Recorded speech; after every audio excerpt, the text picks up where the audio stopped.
দেখতে দেখতে চলে এলো আরও একটা গ্রীষ্মকাল। বসন্তের পর যখন এই গ্রীষ্মকাল আসে তখন আমাদের প্রত্যেকের বাড়ির ছাদ বাগানের গাছগুলো বা উঠোনের গাছগুলো ডরমেন্সি পিরিয়ড পেরিয়ে একেবারে নতুন পত্রমুকুলে ভরে ওঠে। তাই গ্রীষ্মকালটা বলা হয় গাছের গ্রোথের সময়। আপনার ছাদ বাগানের কোন গাছ কতটা গ্রোথ নেবে তা নির্ভর করে এই গ্রীষ্মকালের উপর। আর গাছকে ভালো গ্রোথ দিতে গেলে গ্রীষ্মকালের শুরুতেই আপনাকে গাছকে দিয়ে দিতে হবে গাছের জন্য পর্যাপ্ত খাবার। যেই খাবার খেয়ে গাছ কিন্তু ক্রমশ গ্রোথের দিকে এগিয়ে যাবে। স্বাদের ছাদ বাগান ইউটিউব চ্যানেলের পক্ষ থেকে আমি রাজু ভাই আজ আপনাদেরকে ঠিক এই গরমকালের শুরুর লগ্নে প্রত্যেকটা গাছকে কি খাবার দেবেন তার একটা সুন্দর রেসিপি বলে দেব। যেই রেসিপিটা খুবই সস্তা, যেই রেসিপিটা আপনারা গাছের গোড়ায় দিতে পারবেন, কেননা এই খাবার খেলে গাছ নতুন কলেবরে, নতুন পাতায়, নতুন ডালে ভরে উঠবে। আর এই খাবারটা কিন্তু একেবারেই রাসায়নিক নয়। এই খাবারের মধ্যে থাকবে ফসফেট, নাইট্রোজেন, পটাশিয়াম এবং তার সঙ্গে থাকবে গাছের জন্য প্রয়োজনীয় অনুখাদ্য। চলুন শুরু করা যাক ঠিক গ্রীষ্মকালের একেবারে প্রারম্ভিক লগ্নে গাছের জন্য অমৃত সার আমরা কি করব তাই নিয়ে আজকের ভিডিওটি।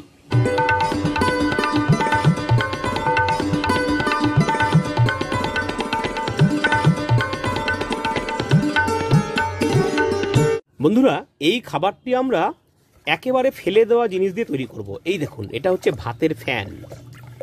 এই ভাতের ফ্যান আমরা কিন্তু রোজ আমার মায়েরা বা বোনেরা বাড়িতে এই ফ্যান তৈরি করে থাকে। এই ভাতের ফ্যান আমরা নিয়ে নেব, নিয়ে তার মধ্যে জল মিশিয়ে 1 লিটারের মতন এরকম ভাতের ফ্যান আমরা তৈরি করে ফেলব। এইবার এই ভাতের ফ্যানের মধ্যে আমরা দিয়ে দেব বেশ কিছু জৈব উপাদান, যেগুলো গাছকে নাইট্রোজেন, ফসফেট এবং পটাশিয়াম দিয়ে গাছকে কিন্তু গ্রোথ নিতে সাহায্য করবে। কি করবেন খুব ভালো করে নোট করুন। এই দেখুন, এটা হচ্ছে মাস্টার কেক ডাস্ট বা সর্ষের খোলের গুঁড়ো।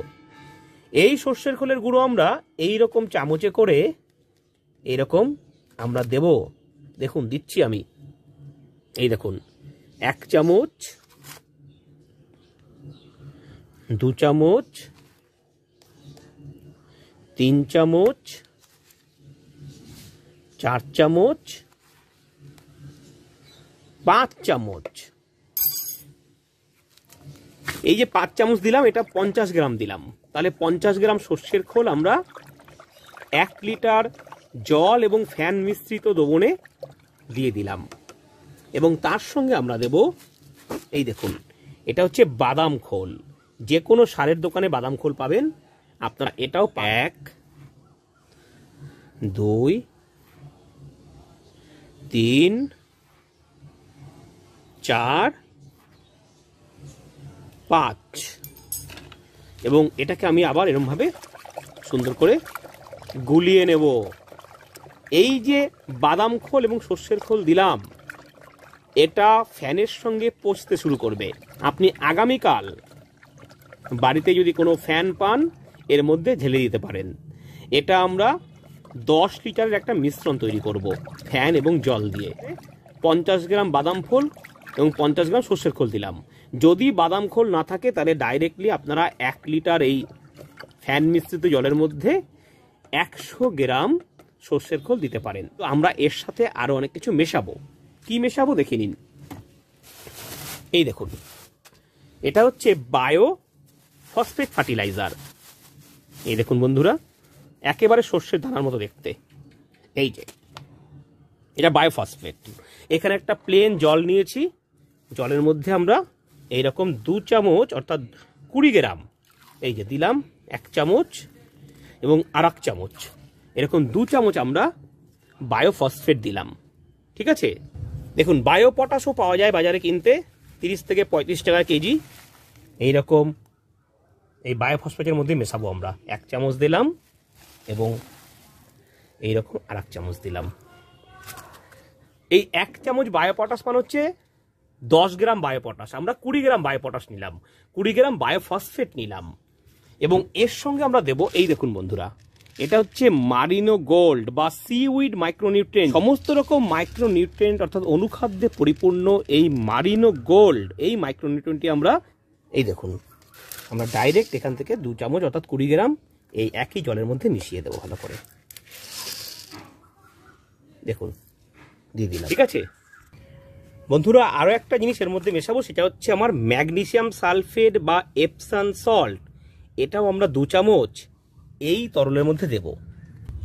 এই দেখুন এপসাম সল্ট আমি এরকম একটা বয়মে ভরে রেখেছিলাম, এখান থেকে আমি 1 চামচ এবং 2 চামচ দিলাম। দিয়ে এর মধ্যে তাহলে কি রইল, এর মধ্যে রয়েছে 2 চামচ বায়োফসফেট, 2 চামচ বায়োপটাশ, 2 চামচ সিউইড মাইক্রোনিউট্রিয়েন্ট এবং 2 চামচ এপসাম সল্ট। এই লিকুইডটা আমি আলাদা করে ভেজালাম এই জন্য যে এটা ভালো করে গুলে নিয়ে আমাকে ছেঁকে নিতে হবে, যাতে এর মধ্যে কোনো গ্রানুয়েলস না থাকে। এইভাবে ভালো করে দিয়ে এটা 1 দিন পর আপনি কালকে সকালেই ভালো করে এরকম করে মিশিয়ে নেবেন। ভালো করে মিশিয়ে নিয়ে ছাঁকনি দিয়ে ছেঁকে তারপর এই জলটাকে আমরা এর মধ্যে দিয়ে দেবো। এই দেখুন, এই যে এর মধ্যে রয়েছে ভাতের ফ্যান, এর মধ্যে রয়েছে বাদাম খোল, এর মধ্যে রয়েছে সর্ষের খোল।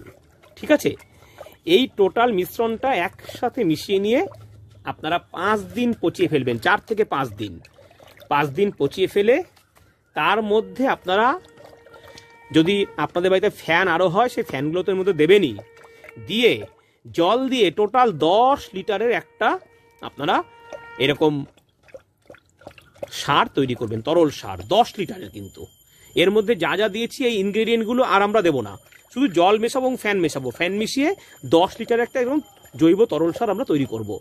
এই তরল সার যখন আমরা গাছের মধ্যে অ্যাপ্লাই করব তখন আমরা এর মধ্যে দিয়ে দেব এই সাপ ফাঙ্গিসাইড অথবা কার্বনডিজিম এবং ম্যানকোজেব সমৃদ্ধ যে কোনো ফাঙ্গিসাইড 20 গ্রাম নেব আমরা।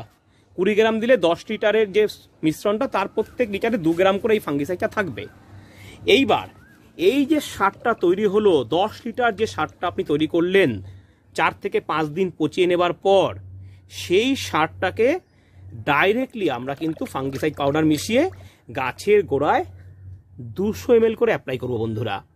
10 লিটার এই সার আপনার 50টা গাছের গোড়ায় কিন্তু আপনি অনায়াসে দিতে পারবেন।